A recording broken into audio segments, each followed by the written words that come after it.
I have been contemplating whether or not I should tell this story, but after my dad passed away just recently, it made me further realize na I don't know what's gonna happen in the future or tomorrow. So if I have a story to tell, I should tell it now. For those of you who don't know, my dad was a pastor, and because of that, ever since I can remember, the community surrounding me, both as a church at saka sa school, because I went to Christian schools from nursery until high school, had been putting a lot of pressure by telling me statements na lalaki ka, dapat yung favorite color mo blue at hindi pink. Lalaki ka, dapat hindi ka sumasayaw ng 8-8 or spaghetti pababa. Lalaki ka, dapat barel ang hawak mo at hindi Barbie.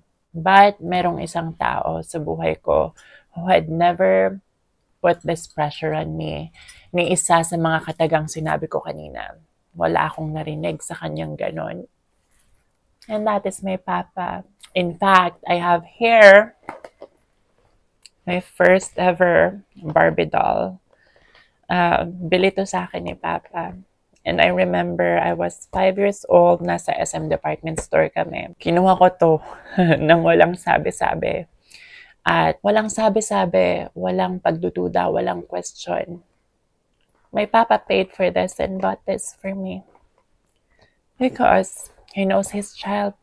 And he knows na this will make me happy. I mean, kita nyo naman, dala ng katandaan, even though ang ganda ni Barbie, may pagka malagkit at maalikabok na siya. And I kept this sa kanyang packaging, not because it's a limited edition, collector's edition, no, but because this has become a physical thing for me to remember how loving and how great my papa is. Pero now, I think I'm ready to let her go. And binili kasi ito sa akin ni Papa to play with her and to enjoy her. So, I want to fulfill that purpose.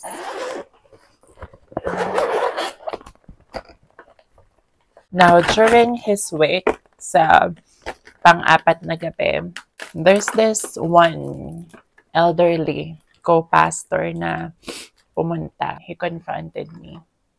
Ang sabi niya, alam mo ba ang sinasabi ng Biblia tungkol sa mga taong katulad mo?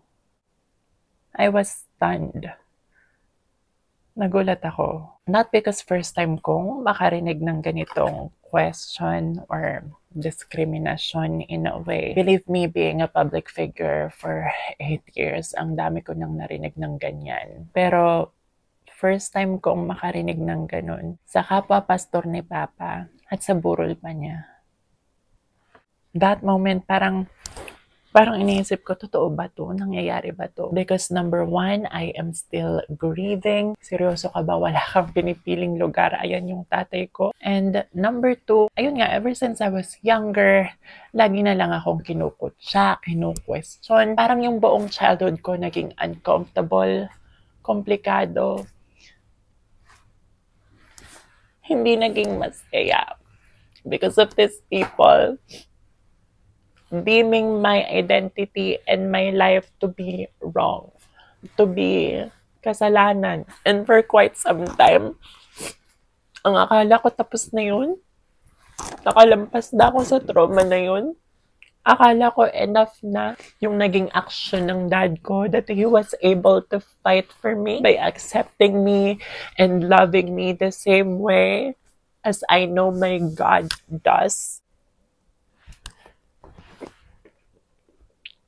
But this moment, it made me realize na kung may mga taong kayang kumwestiyon sa harap ko, kung alam ko ba ang sinasabi ng Biblia, what more sa harap ng tatay ko na pastor?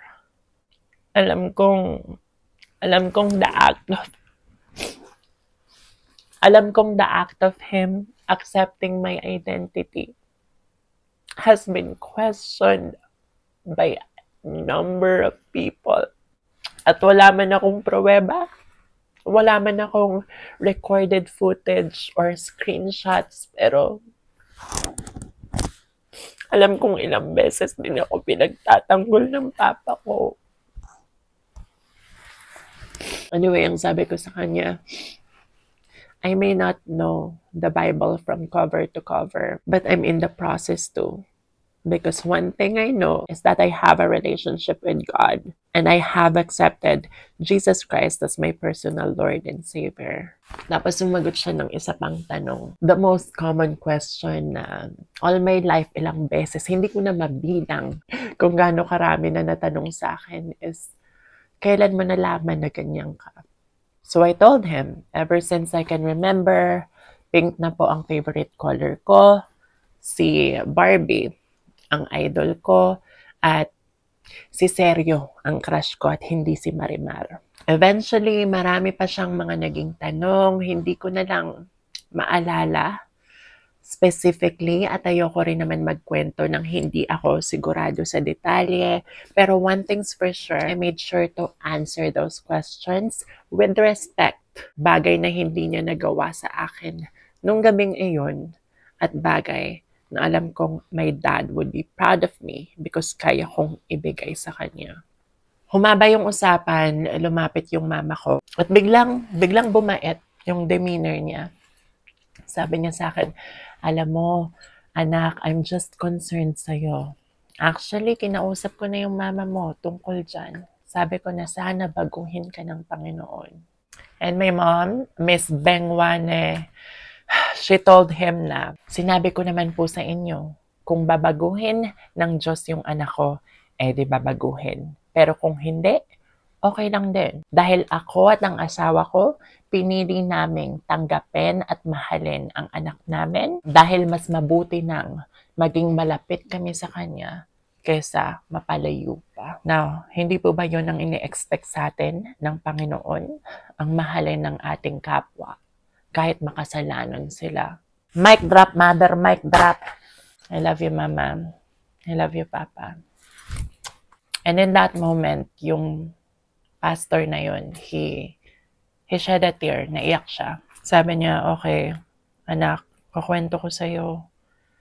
I'm also struggling with something like this. Yung anak daw niya, na lalaki, married another man sa ibang bansa. At galit siya, hindi niya matanggap. Actually, ilang taon na silang hindi nag-uusap. And it all made sense to me. He was projecting his anger, his insecurities, his struggles sa akin. Whatever his reason is. Pero at that moment, kaysa magalit ako sa kanya, call me selfish, but I considered myself so blessed. Lord, I praise you. I come to you to thank you for giving me such loving, understanding parents na hindi mo ginawang limitado yung mindset nila. In fact, you have gave them wisdom so they could be progressive. And the foundation of all that insight, wisdom, and progressiveness is love. Maraming salamat, Lord. Yeah. And to you, sir, if mapapanood mo to, I don't know, hindi po ako galit sa inyo kasi pinalaki ako ng tama. In fact, nung gabing yun, I gave him an advice. I told him, I will be praying for you po. Nakagaya ng Diyos na nagpakumbaba para sa kasalanan mo, kasalanan nating lahat. I hope you find it within yourself to also step down of your ego and reconcile with your son. If nahihirapan kang gawin yun, tignan mo na lang kung ano yung nagawa ni Pastor Taning.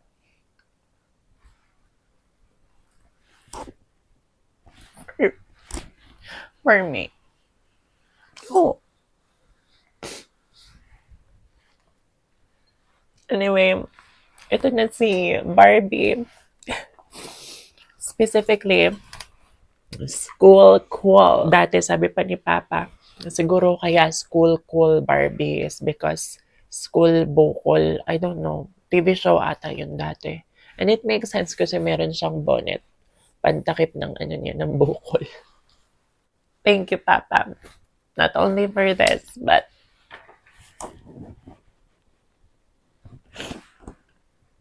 for being the best father in the world.